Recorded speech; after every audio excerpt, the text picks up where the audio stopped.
to? You like to? All right, it's back to Tuesdays. I got here fast, right, guys? I love doing these Tuesday lives just to check in with everyone and see how you guys are doing. Remember, if you've got questions as we do this live, to feel free to jump in and share your comments and questions with us. A big holiday week, right? I feel like a lot of you might be getting ready for the holidays or getting ready to travel. Maybe you're just getting stressed by all the preparations. That's very common. But we're here just to be of support. So I want to talk you through what's coming up in the next few weeks, whether you celebrate Christmas. I know everyone celebrates New Year's. Are you guys ready for 2023? How are you feeling about it? You know, I saw an article, I think it was on Yahoo maybe, about everyone being kind of negative about 2023. I don't know if you are feeling that way or not, but I think it's all the like, oh my goodness, the recession is coming, what's happening next, we're not in control of our universe. There's a lot of this kind of doom and gloom feeling. But I want us all to get rid of that, right? I mean, I love a new year. I feel like it's an opportunity for all of us to start clean and fresh, reassess our priorities, maybe dial into your health, your finances, your relationships, and so much more, and really start with positivity. Because remember, at the end of the day, we really do create our own reality. So if we're not feeling good and positive and happy, then we may not be bringing those things in. So what is everybody hoping for as we hit the year ahead? I'm so curious. Please share your comments with me or questions as we move through this. But let's tackle a couple of topics.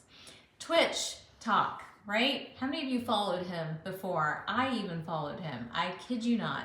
I was not envious, but wished I had a family that could dance like that. I'm going to be 100% honest, and we don't, to be very clear. But was so inspired by just the energy that he put out. I honestly couldn't tell you what he talked about. I just loved his energy. And to know that he would take his life around this holiday time, and he had a young family, I think it speaks to the mental health crisis that we're dealing with at large. There's so many people of every age, from kids and teenagers to men and women, middle-aged men and women, all really struggling with their mental health. And mental health is it's kind of like a weird place, right? Like all of a sudden the world narrows and continues to narrow and gets darker and smaller until you feel like there's no way out.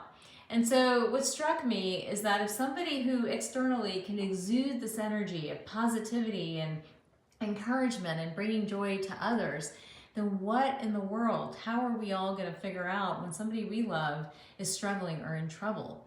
And so I think it's important to really stay connected to the people we love. I do. I feel like they need our attention. They need our focus. I'm actually wondering if our phones and our iPads and electronics are a part of this problem. For example, you go to dinner. How many times have you looked at a dinner table and a couple, both of them are on their phone?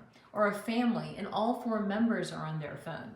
I struggle with my kiddos to remind them, put the phones down, keep them away.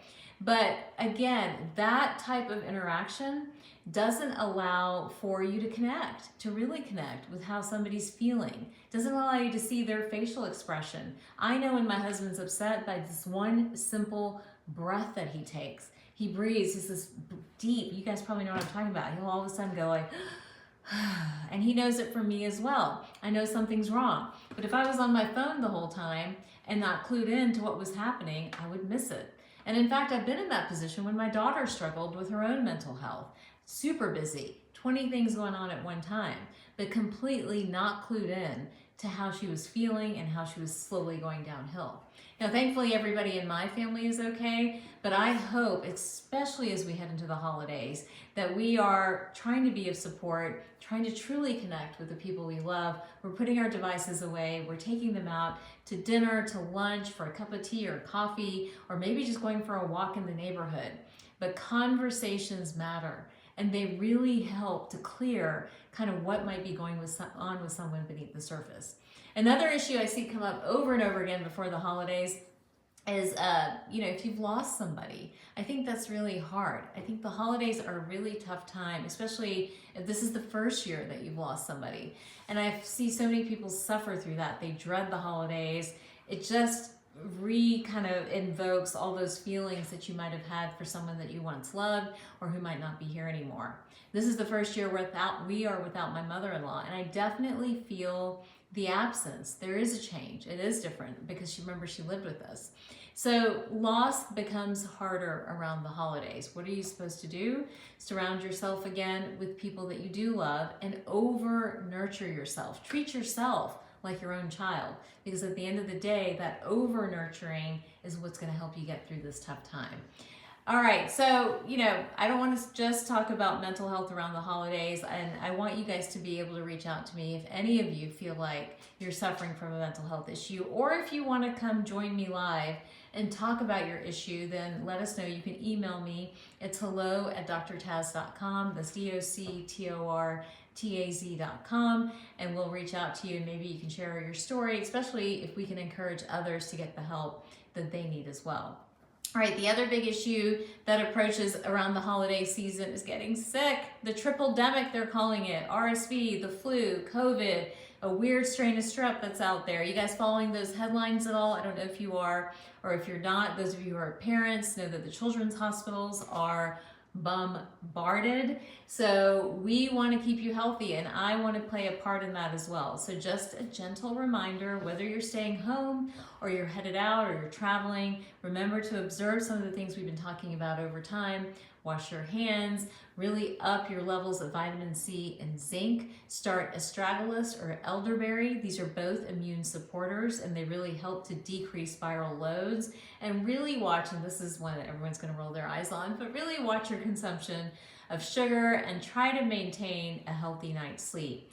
Those are all the ingredients for a good immune system. I probably should add vitamin D into that mix as well. Vitamin D, by the way, helps with seasonal depression too. So getting in at least 2,000 units of vitamin D every day, I think makes a difference too. So observing those will hopefully keep you well. I would say if you're traveling on a crowded flight or in trains, it's okay to wear a mask. I know there's a whole mask debate, but I think if you're in those close contact, right, like where you're kind of squished together, it's okay to wear a mask. The Japanese were doing it forever before COVID. It's okay to do that now. So those are some of the ways you can keep yourself healthy. Again, and my product line from the East West Way, the Defender, I swear by it. I travel with it. I take it. We're going to be taking it on our trips. I encourage you guys to do the same. And if you have little ones, you can get liquid astragalus or you can get liquid elderberry and travel with that instead. All right, so traveling around this time of year is tricky. Oh, one more little hack that I'll use on myself too. We'll do IV vitamin C before traveling. So at Center Spring, for those of you who follow the practice or who've come to the practice, remember we have the cold and flu IV, and that will help you to kind of tank up your levels of C and zinc so that as you head out into the germ world, hopefully you won't succumb and you'll be able to fight it off. When you are in control of your immune system, your gut health really is responsible for about 75% of your immune health. So don't forget that. That's a really important little tidbit.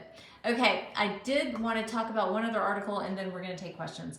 In The Atlantic this morning, I was actually sharing with the team, they are talking about how children, having been overly protected from germs, and I think that's why we're seeing the triple-demic right now, are instead getting first of all, lots of different conditions, but are predisposed now, within 4 or 5 years, more predisposed to obesity and other diseases of inflammation because they don't have microbial diversity. So digest that for a second. What they're basically saying is that we were not meant to live in a bubble. We were meant to be exposed to a variety of bacteria through the foods we eat, where we live, eating seasonally, all these different things. And by it being exposed to lots of different bacteria, we actually improved our immune health and we brought inflammation down. But the heavy antibiotic use, the using of bleach and antimicrobials, C-sections, all of this is leading to sort of a flora where, for children in particular, where they aren't exposed to bacteria. They don't have dirt or dirty, so to speak. And that in turn makes it more likely that they will be obese or have more inflammation because you need bacteria, good gut bacteria, to help manage insulin and so much more. So I felt like that article in The Atlantic was very interesting as well. All right, I'm going to stop for a second and see if we've got some questions. But before, one more thing before we do that, I'm so sorry. I am coaching tonight in the Superwoman Circle. So for those of you who are Circle members, do I have any Circle members here right now? Maybe you guys can give a shout out to the circle and what's working for you in the Superwoman Circle and what's not. But we have a group coaching session tonight. We're talking about gut health and just taking questions in general. Next month, we will be talking about weight loss and working through a weight loss program. So for all of you in the circle, that's on tap for tonight. And if you haven't joined the circle, what are you waiting for? Just tap on the link. It's drtaz.com/superwoman. I encourage you all to join the circle. It is so much fun. We have webinars, private coaching sessions. We are posting recipes, and it's fun to watch the group grow and then ultimately learn from one another. So those of you who are in the circle, I'll see you tonight. You still have time to join. We're going to be on at 8 o'clock tonight. All right, let's take a few questions and we'll go from there. There's a question. How do I prepare for all the alcohol and bad foods during the holidays? Oh, I love that question. So the question's about how to prepare for all the alcohol and the bad foods during the holidays. So, that's fair enough question. First of all, I would set budgets. How much alcohol are you willing to consume? Can you put a limit? Maybe aim for no more than about 4 to 6 drinks in a given week over this holiday time. If that's not realistic, then what you want to do instead, add in a supplement called milk thistle. It's one of my favorites. It helps to clean up the liver. Drink dandelion root throughout the day. It comes as a tea, so you can drink that. And add in at least 1 green smoothie every single day. That's one way of cleaning up the liver, detoxing, getting rid of all the junk that we're getting exposed to. So those are some of my favorite hacks when it comes to getting ready for indulging or trying to recover post-indulging. The dose of milk thistle is 200 milligrams a day. And then remember, once you're through the holidays, I know none of us want to detox right now, but we have a number of different detox options. There's a 3-day detox there on my website. There's the 7-day detox as well. There's the 21-day belly fix. And then at Center Spring, we have both the 10 and 28-day Metagenics detox. So you can do some daily things over the next few weeks and then jump into a detox after. All right, any other questions? No other questions? We're good? All right, quiet crowd overall. Okay, well, I will leave you guys with that, and hopefully those of you that have joined, I'll see you in the circle tonight. And don't forget that we'll be jumping into weight loss next month, and we'll be live on Tuesdays, not next Tuesday, but we should be able to resume. I'll be very jet lagged, but we should be able to resume that first Tuesday after New Year's. And if any of you want to join kind of a weight loss challenge with me, then let me know and we'll get a group together and we'll do that in the circle as well. All right, happy holidays, everybody. Merry Christmas, Happy New Year, and I'll see you guys in a couple weeks.